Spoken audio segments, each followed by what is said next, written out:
Welcome to the Storytime Adventures for Adults video series.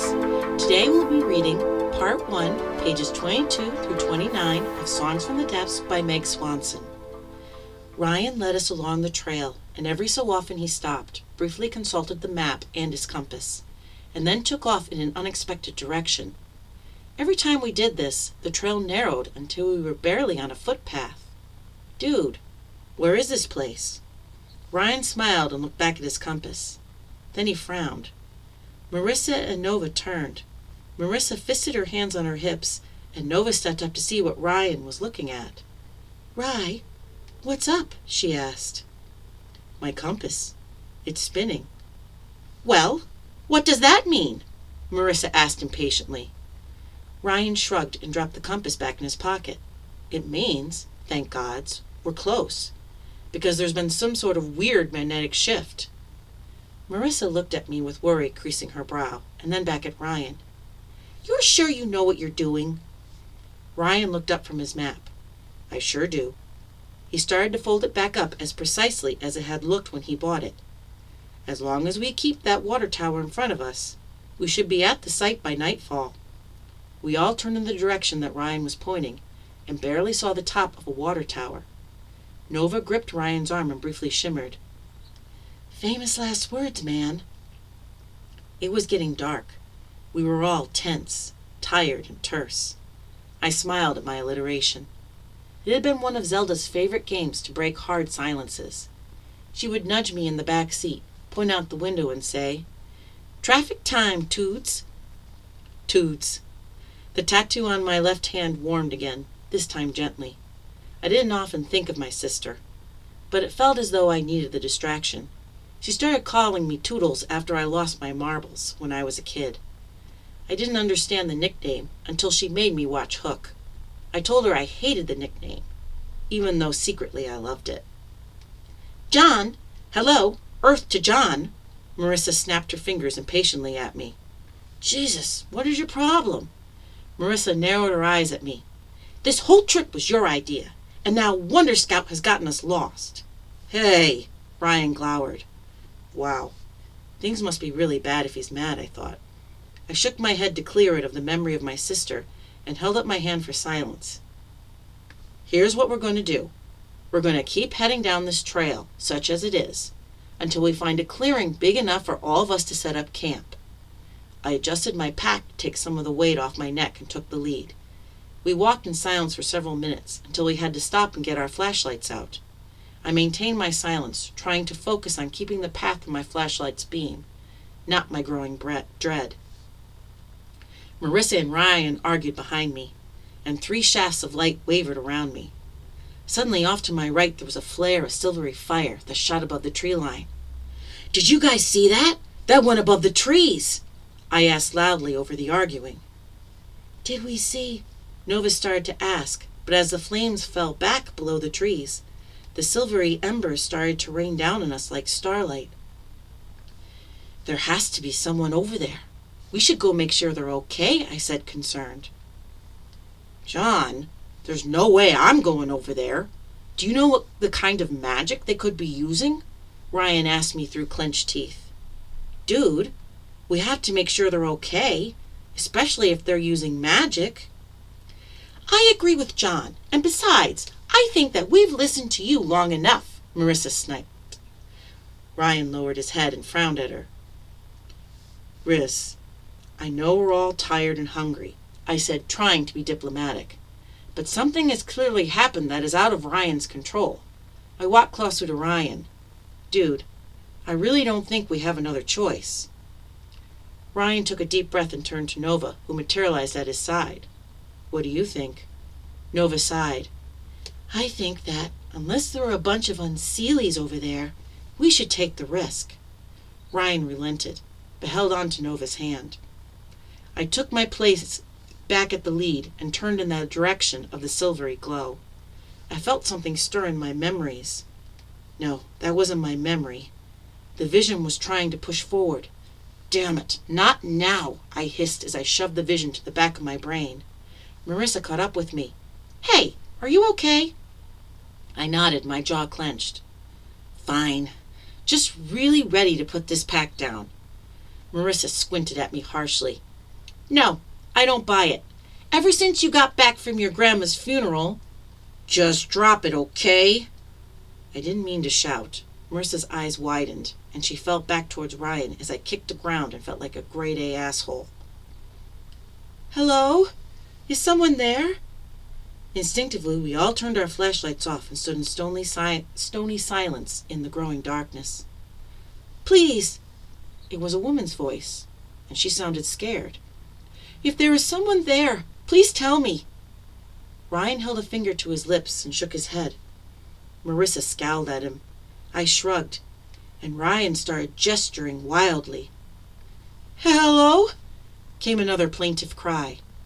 We continued our silent argument for a few more minutes before Nova appeared in the middle of our tight circle. Nova looked scared. I wasn't sure where Nova had disappeared to, but they were definitely spooked. Nova held up her hands, and we stopped to pay attention. They pointed to the way from which we had come and raised a hand. Ryan raised his hand too. Nova then put her hand down and pointed toward the fading silvery light. Marissa and I then raised our hands. Nova moved to stand by Ryan, and for a moment I was afraid that they were going to leave. My final adventure with my best friends, and now we were going to split up. But no. Nova held out a fist and tapped it silently 3 times on their other hand. They looked around at us.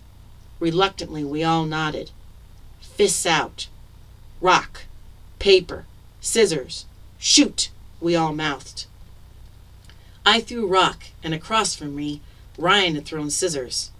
I dropped my fist onto his hand. Marissa threw scissors, and Nova paper. Marissa triumphantly cut across Nova's hand. Marissa and I clinked our flashlights as though they were wine glasses and turned them on. We moved towards the firelight. We broke through the brush and into a clearing. At the very center was a towering column of silver campfire that was slowly receding and fading into yellows and oranges. Behind the flames, a woman slowly came into view. She was sitting on a log, her legs crossed in front of her. My gut twisted when I saw her smile. It wasn't right. I blinked, and suddenly her face looked drawn and anxious. There was no sign of a smile. It must have been a trick of the light. I took a step forward, and the woman pulled her shawl tightly around her. I held up my hands, my flashlight cutting into the night sky. Whoa, sorry. We didn't mean to frighten you. We got lost heading for our campsite. Dude, we didn't get lost. I could see the ranger station until the sun went down, and then I could see the lights from it. Just look.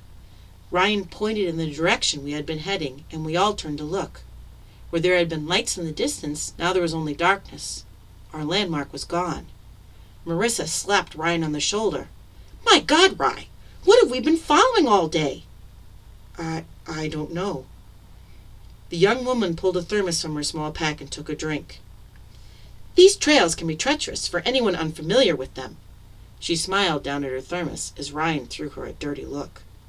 I held my arm across Ryan's chest. I could feel him try to start forward. He never got angry, but after the day we had had, it wouldn't take much to set off any of us. I caught Ryan's eye and watched him as he silently begged me to leave with him, to go home. Nova spoke quietly from the shadows. Rye, we'll get out of here tomorrow, but we have to rest. I turned back to the woman. My name is John. We would really appreciate it if we could share your campsite for the night. The woman didn't answer me right away. She was staring into the trees, her lips pursed with concentration. I followed her gaze. There was nothing there. She shook her head. I'm sorry. I thought I heard something. Of course you can stay here tonight. There is safety in numbers. I moaned with relief as I dropped my pack from my shoulders. Thank you. Marissa dropped to the ground with a huge sigh. Ryan and Nova dropped their packs at the same time, and I saw the woman flinch and squint Nova's direction. You didn't tell us your name, Ryan prompted. The woman shook her head, her blonde ponytail glittering in the firelight. I didn't. You're right. Will you? I prodded. She was still looking toward where Nova had been. It's Aggie. She turned her face to me and smiled brilliantly. I smiled back without hesitation. Ryan elbowed me. "What? She's willing to share her camp with us. Relax."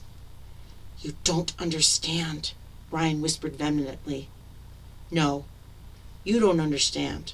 You messed up. Own it. It's only one night and we'll be out of here tomorrow. Maybe Aggie can show us the way back to the trail." I smiled at her again. "Of course I will, but you should know that you have wandered really far from any main trail. It will be quite a hike." I pulled an envelope of tuna from my pack. We were up for it. Aggie leaned back and pulled the oldest guitar I had ever seen out from behind her. Its body was teardrop-shaped, and there was a rose carved around the base. "Do you mind if I play a song? It helps me relax at night, especially after the scare you all gave me." Marissa answered, "I love music." "Oh, good. I'm a singer by trade, and in my travels I have acquired so many stories, I started incorporating them into my songs." From a pouch I hadn't noticed, Aggie grabbed a handful of something and threw it into the fire. The flames rose, and as the embers floated into the air, they made ripples similar to those caused by rocks skipping on a lake. Then from out of the flames swam a seal. Aggie stared at the flames for a minute and closed her eyes. As soon as she began to sing, I was lost at sea. This was Part 1, pages 22 to 29 from Songs from the Depths. Next week we will continue reading Part 1, Chapter 1983. If you can't wait until then to hear how the story goes, feel free to purchase the book at www.megswanson.me. To learn more about this video series and the Humanities Evolution videos, feel free to visit my website at www.reneeannhughes.com. If you would like to contribute to these series, please feel free to become a Patreon. Details for joining are on my website, and also please subscribe to this YouTube channel so you won't miss any new videos. Goodbye, and thanks for listening.